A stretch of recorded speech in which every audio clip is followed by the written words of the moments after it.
we are looking at what I call husband snatcher. And we start with the song.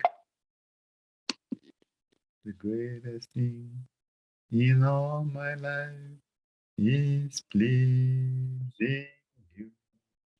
The greatest thing in all my life is pleasing you. I want to please you more. I want to please you more. The greatest thing in all my life is pleasing you.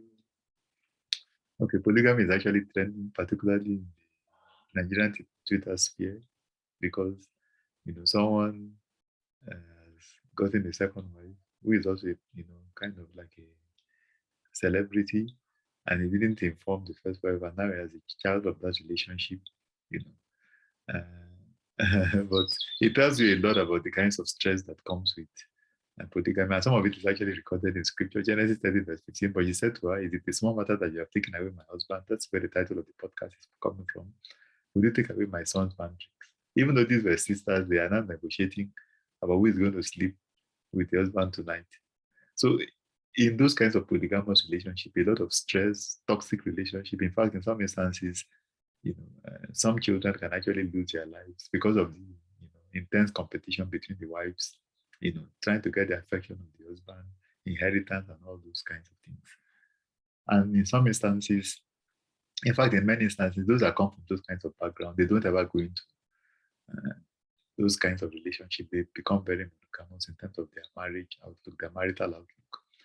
And of course, when this incident happened and this person made this revelation, someone was actually trying to make a justification for polygamy, citing that it's very difficult for one woman to satisfy a man's sex drive, and even trying to use the Bible to justify polygamy.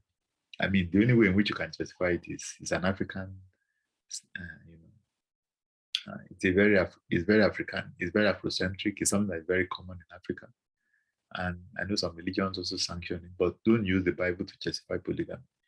1 Corinthians chapter 7, verse 2, nevertheless, because of sexual immorality, let each man have his own wife, and let each woman have her own husband. And particularly when you have to assume spiritual leadership in the church, you're supposed to be monogamous. So that is not a justification. Stick with your wife, stick with your husband.